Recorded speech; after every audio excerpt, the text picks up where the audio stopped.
한 여자가 바리새인 시몬의 집에서 예수님께 향유를 붓는 것은 약속하신 메시아로 오신 분임을 알고 예수님을 영접한 자와 배척한 자가 누구인지 말씀하는 것입니다.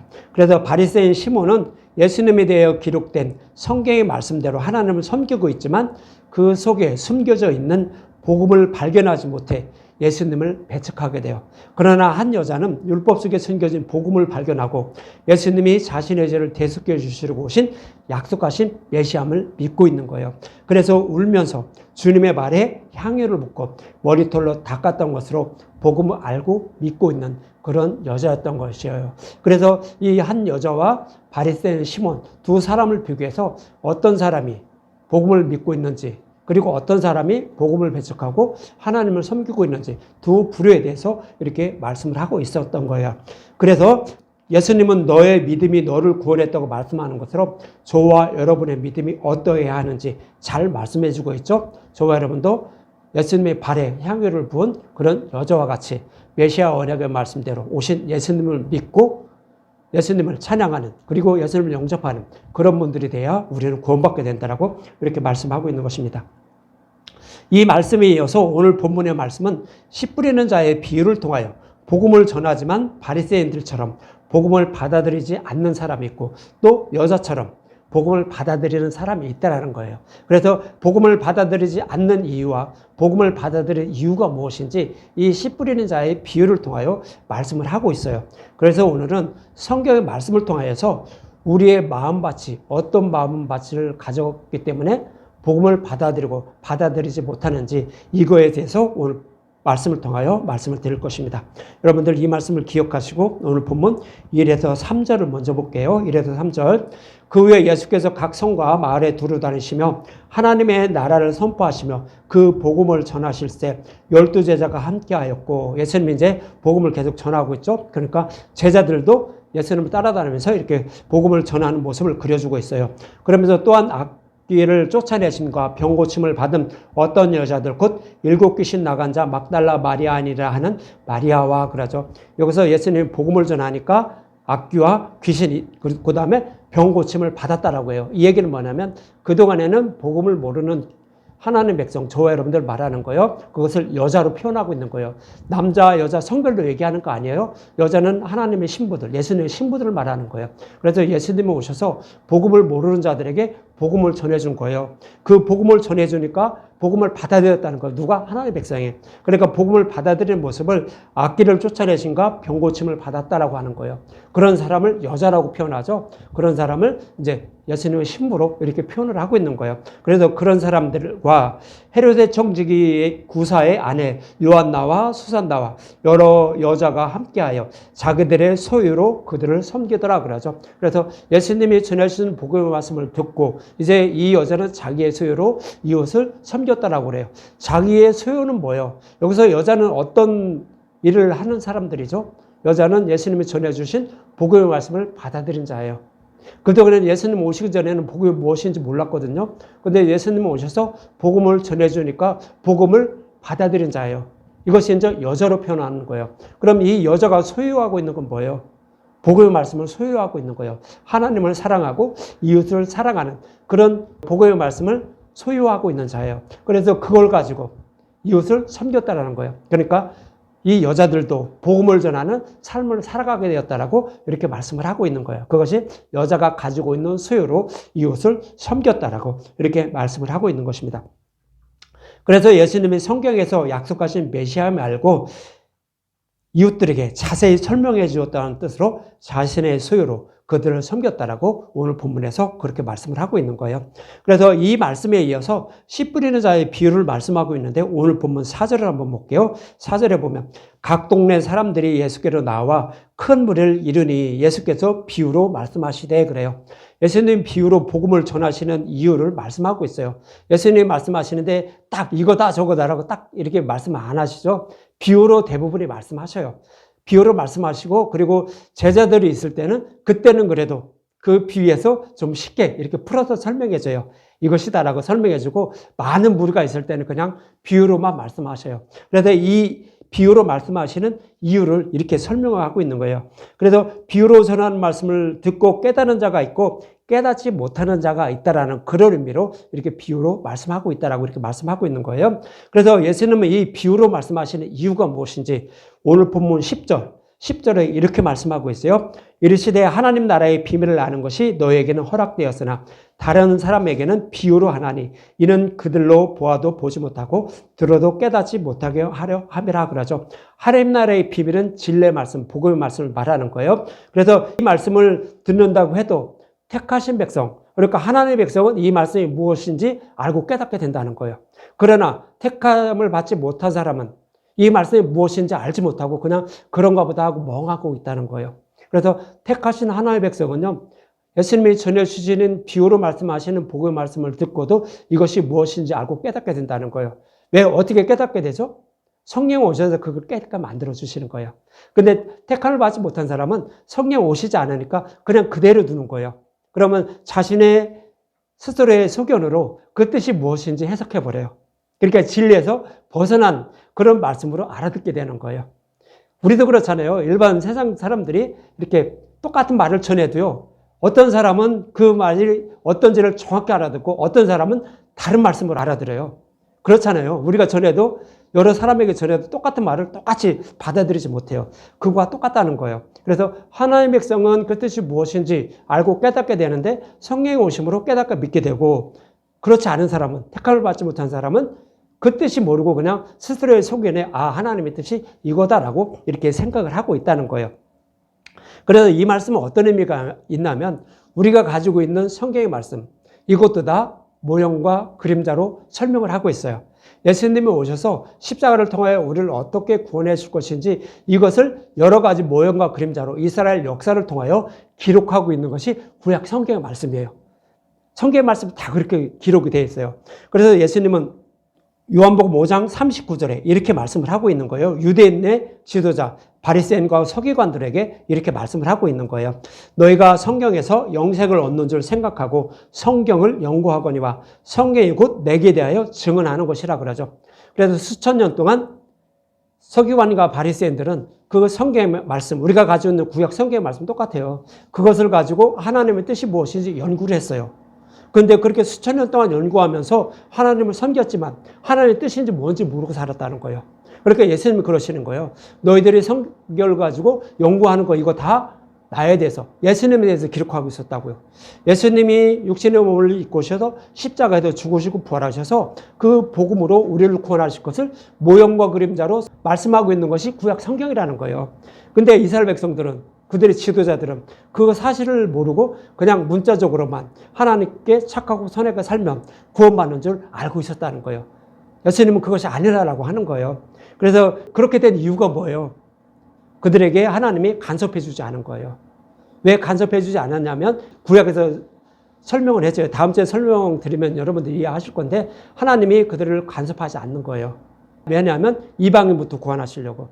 가만히 두니까 진리가 무엇인지 모르고 이방인한테 복음을 전하면 성령이 간섭해 주시니까 금방 알고 깨닫는 거예요. 그러니까 이방인부터 구원하고 나중에 유대인을 구원하시려고 그렇게 되기 때문에 그들은 그 뜻이 무엇인지 모르고 이렇게 살아왔던 거예요. 지금도 똑같아요. 그러면 이제 여기서만 이 성경이 예수님에 대해서 기록되어 있다라고 말씀하는 것이 아니라 마태복음 17장에도 똑같은 말씀을 하고 있어요. 마태복음 17장 3절과 8절 두 절만 볼게요. 마태복음 17장 3절과 8절, 여기에는 변화산에서 일어난 일이에요.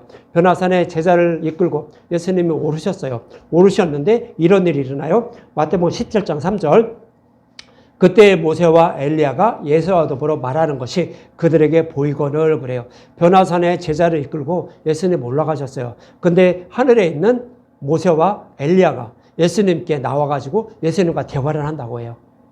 그리고 쭉 이렇게 말을 하는데 그 다음에 어떤 말이 나오면 너희들은 이 예수의 말을, 내 아들 예수의 말을 들어야 된다라고 요 하나님은 그렇게 말씀을 하셔요. 그리고 나서 8절에 이렇게 말해요. 제자들이 눈을 들고 보매 오직 예수 외에는 아무도 보이지 아니하더라 그래요. 모세와 엘리야가 예수님과 대화를 하고 있었는데요. 나중에 제자들을 보니까 예수님만 딱 남았다고 하는 거예요. 여기서 모세는 누구죠? 구약 성경에 모세 오경을 기록한 저자예요. 이것이 모세예요. 그래서 모세 오경, 창세기, 출애굽기, 레위기, 신명기, 민수기 이 5권을 모세가 기록을 한 거예요. 거기가 다 예수님에 대해서 말씀하고 있었다는 거예요. 그것이 모세가 예수님과 말씀하고 있었다고 이렇게 말을 하는 거예요. 그리고 엘리야는 선지자의 대표예요. 그러니까 모든 선지자를 대표해서 엘리야를 등장시키는 거예요. 그래서 이 선지서도 다 예수님에 대해서 말씀하고 있었다는 거예요. 그래서 엘리야가 예수님과 대화를 하고 있다고 하는 거예요. 그래서 모세나 엘리야나 다 예수님에 대해서 말씀하고 있었다는 거예요. 그럼 무슨 얘기냐면 모세오경이나 선지서나 그다음에 뭐 시편 이런 것들을 다 예수님에 대해서 말씀하고 있었다고요. 그러니까 우리가 성경을 읽게 되면, 구약 성경을 읽게 되면 예수님만 보여야 된다는 거예요. 그러니까 제자들이 볼 때 예수밖에 남지 않았다라고 말하는 거예요. 그래서 구약 성경을 보면 다 예수님의 십자가만 우리가 발견해야지 다른 거를 발견하게 되면 그것은 진리가 아니라는 거예요. 그래서 제가 여러분들에게 뭐에 대해서 풀어줘야 다 창세기 1장 1절부터 예수님에 대해서 풀어드리는 거예요. 성경에서 그렇게 말씀하고 있기 때문에 그렇게 해서 풀어드리는 거예요.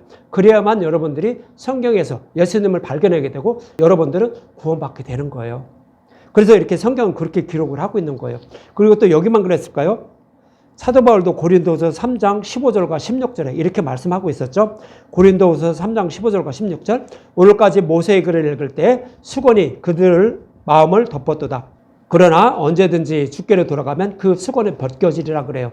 여기서 사도 바울도 유대인들이 그렇게 성경을 가지고 연구하며 하나님을 섬기지만 그들의 마음에는 수건으로 덮여있대요. 이 얘기는 뭐냐면 모세가 시내산에 올라가서 두 번째 들판을 밟고 내려오는데 십자가의 영광을 바라본 거예요. 그러니까 십자가의 영광을 바라보니까 모세의 얼굴에 광채가 난 거죠. 그러니까 이 모세의 얼굴에 나는 광채를 보고 아, 율법만 지키면 우리도 십자가의 영광을 바라볼 수가 있구나. 그래 구원받을 수가 있구나 라고 이렇게 생각할까 봐 얘기를 다 마치고 그리고 나서 얼굴 가렸다는 거예요. 그러니까 율법에게는 구원받지 못한다는 거 너희들 잊지 말라라고 백성들에게 잊지 말라라는 뜻으로 모세 얼굴에 난 광채를 얼른 수건으로 가렸다는 거예요. 이 얘기는 뭐냐면 모세 오경에도 다 십자가의 영광이 숨겨져 있다라는 거예요.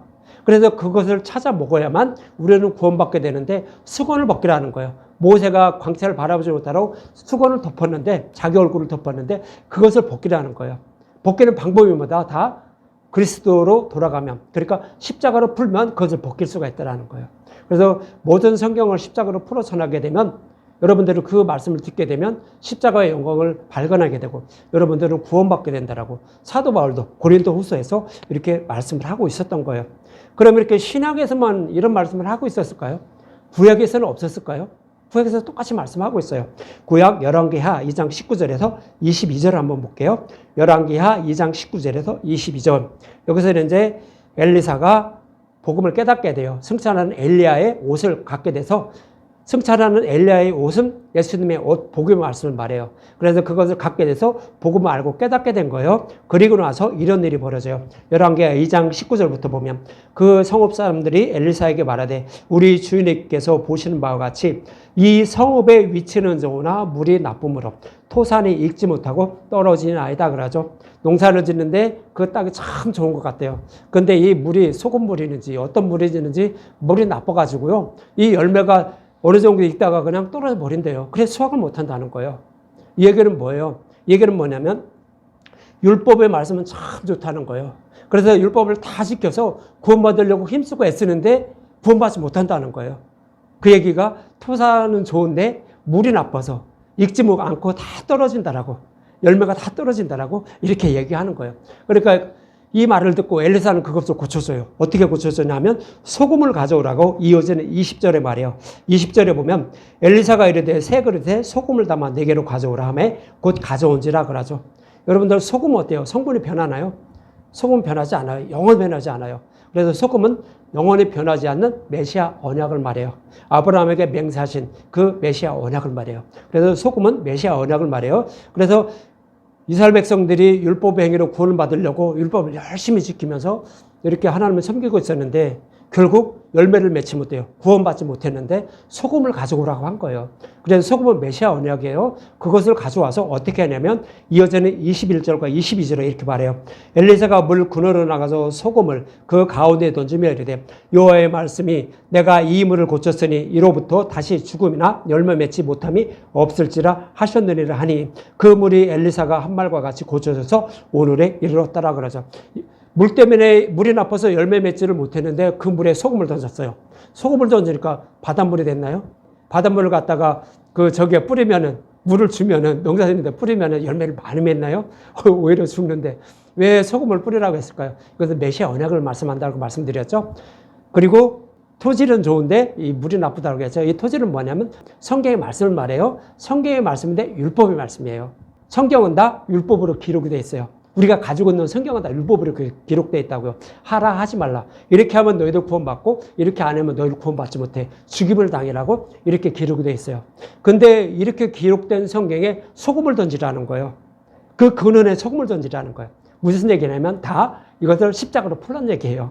십자가를 풀어서 먹으면 죽음이나 열매 맺지 못한 이런 것들이 없다고요. 우리는 생명을 얻게 된다고요. 그래서 모든 성경을 십자가로 풀어봐. 그것을 먹어. 그러면 너희들 죽음이나 열매 맺지 못하는 그런 것이 없어. 그러니까 너희들 구원받을 수 있어라고 하는 거예요. 그래서 엘리사도 여기에서 모든 성경을 십자가로 풀으라고 하는 거예요. 그럼 우리는 구원받게 된다라고 이렇게 말씀을 하고 있었던 거예요. 이처럼 율법으로 기록된 모든 성경도 십자가를 비유로 말씀하고 있다는데 그 이유는 택하신 자신의 백성들만 알고 깨닫게 해서 구원하시려고 성경을 비유로 말씀하고 있다는 거예요. 그래서 택하신 백성은요, 이 말씀이 무슨 뜻인지 성령이 오셔서 알고 깨닫게 만들어요. 그래서 그 말씀을 듣고 그것을 하나님 섬기게 해요. 그런데 그렇지 않은 사람은 그냥 둬버려요. 그냥 두면 여러분들 이 성경의 말씀 가지고 진리를 찾을 수 있나요? 아니요, 못 찾아요.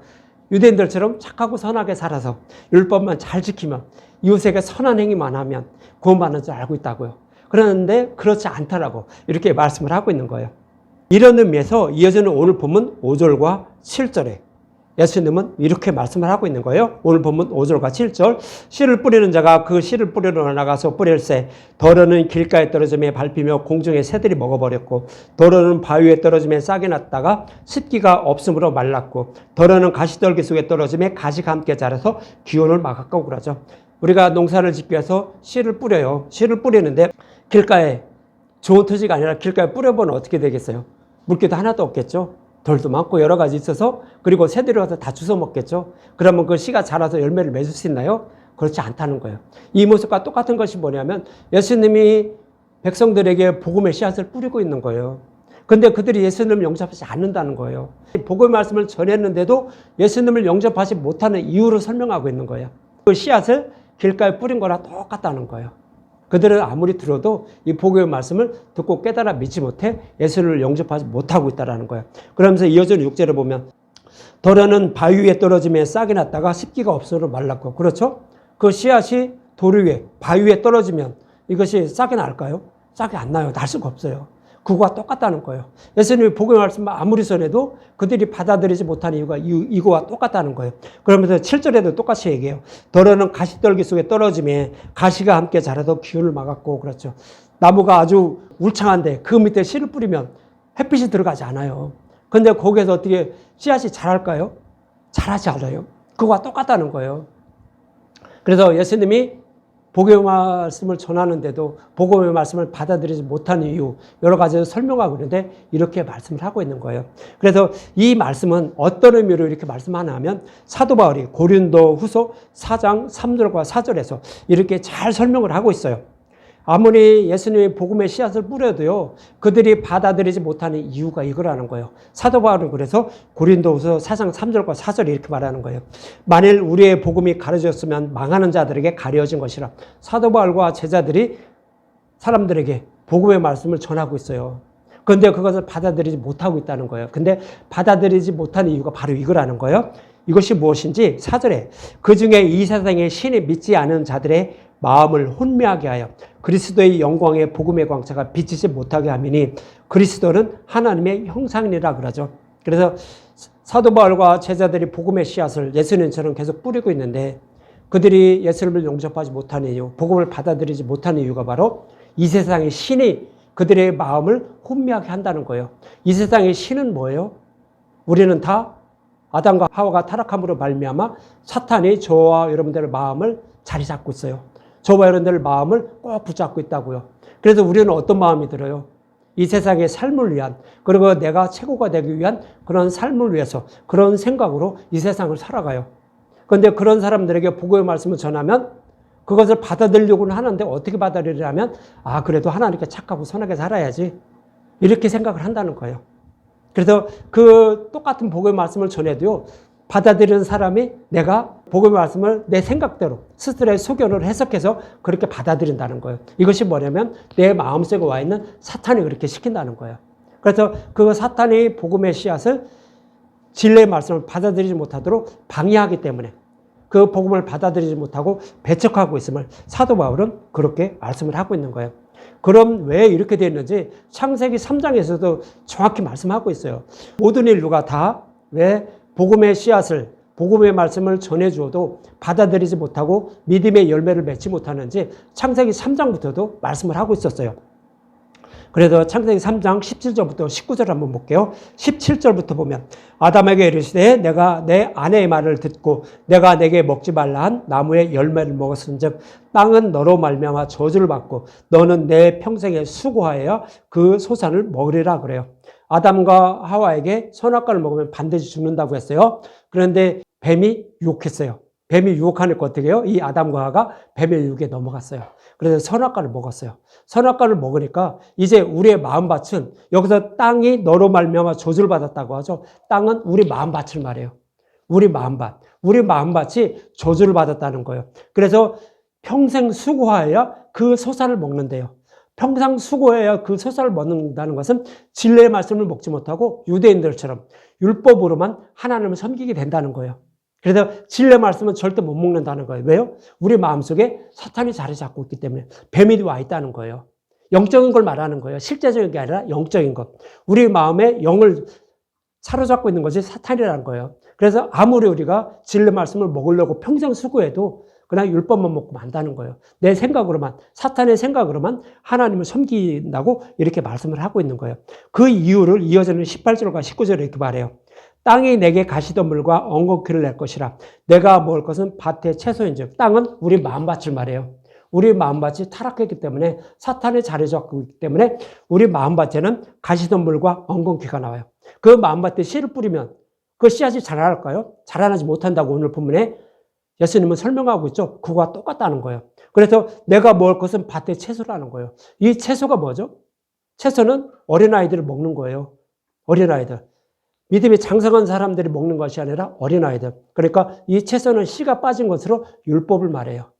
율법의 행위로만, 성경에 기록된 말씀을 보고 성경 말씀대로만 살아갈 수밖에 없다는 거예요. 그것이 내 마음에 가시와 엉겅퀴가 났기 때문에 그렇게 된다는 거예요. 그러면서 내가 흙으로 돌아갈 때까지 얼굴에 땀을 흘려야 먹을 것을 먹으리니 내가 그것을 취함을 입었습니다. 그렇죠?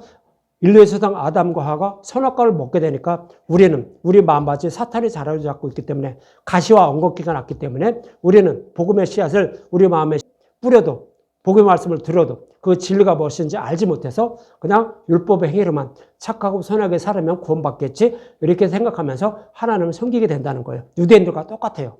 그 말씀대로 이렇게 살아가게 된다고 이렇게 말씀을 하고 있는 거예요. 그래서 이 말씀은요, 광야 이스라엘 백성들과 똑같아요.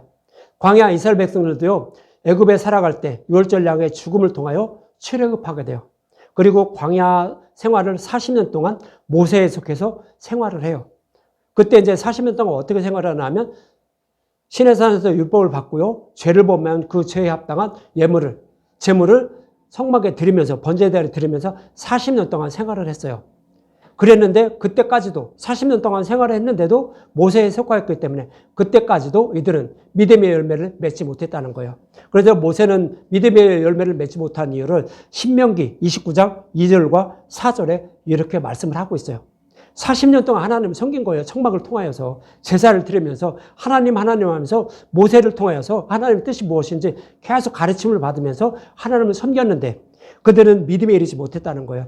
29장 2절, 신명기 29장 2에서 4절, 2절부터 보면 모세가 온 이스라엘을 소집하고 그들에게 이르되 여호와께서 애굽 땅에서 너희의 목전에 바로와 그의 모든 신하와 그의 온 땅에 행하신 모든 일을 너희가 보았나니 그러죠. 이것은 광야 40년을 지나고 이제 약속의 땅 목전에 있어요. 그래서 모세는 이 자리에도 죽고 그리고 나서 이 이스라엘 백성들을 여호수아에게 넘겨요. 그리고 약속의 땅으로 들어가게 돼요. 근데 지금까지 너희들이 믿음에 이르지 못했어 라고 이렇게 말하는데 그 이유가 무엇인지 설명하고 있죠. 근데 이스라엘 백성들이 출애굽한 모습을 지금 말씀을 하고 있는 거예요. 기적과 이적을 통하여 바로의 노예로부터 출애굽시켰다는 거예요.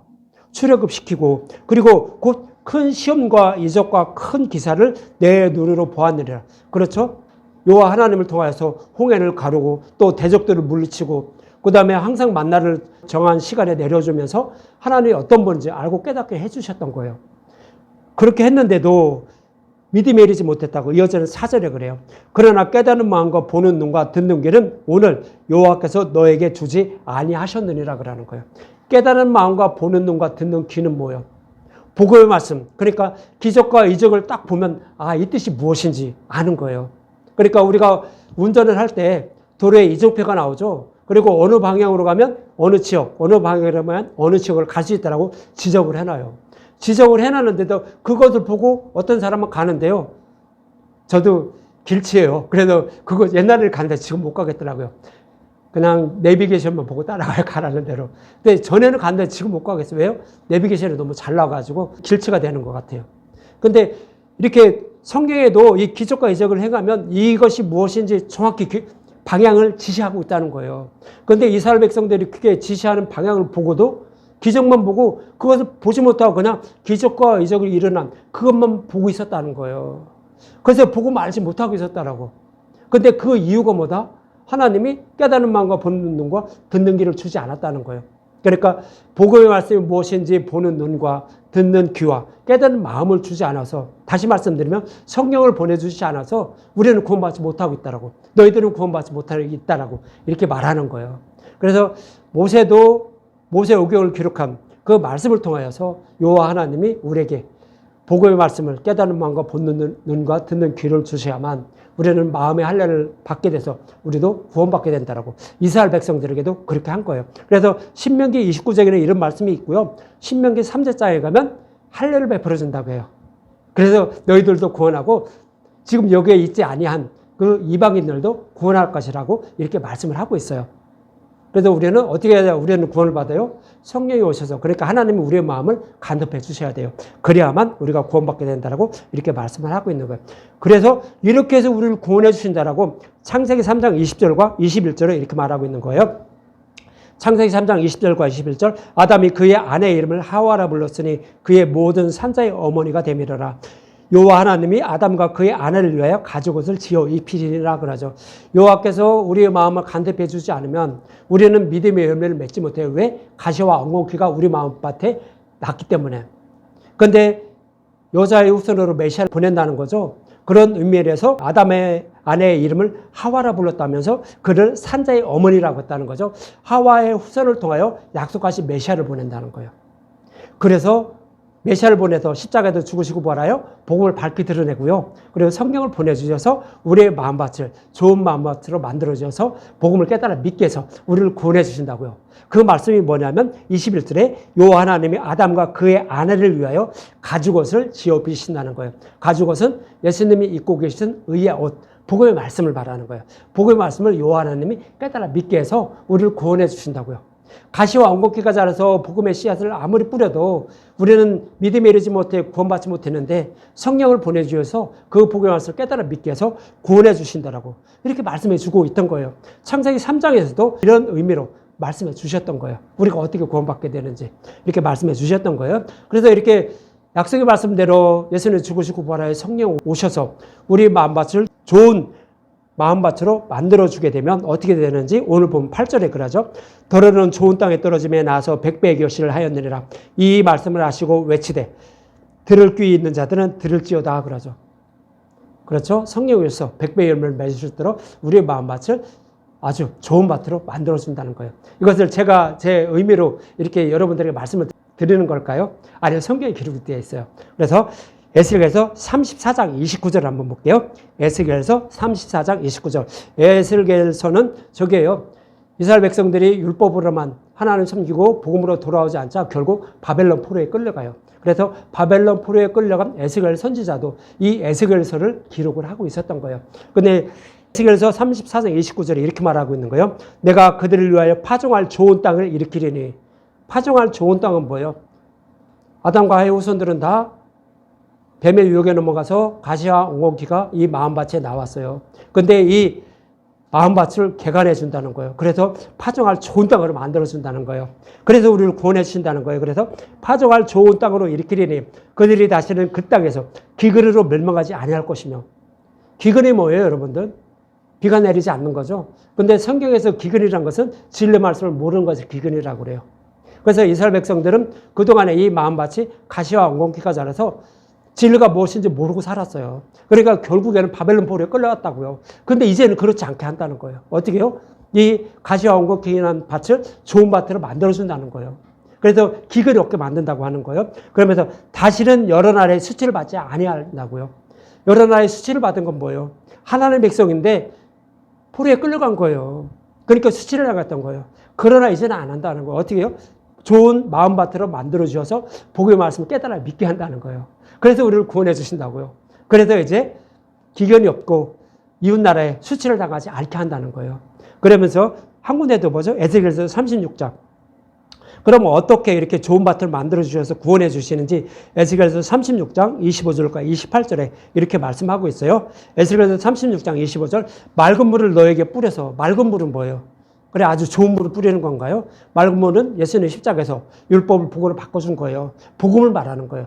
복음의 씨앗을 뿌리는 걸 말하는 거예요. 이것이 맑은 물이에요.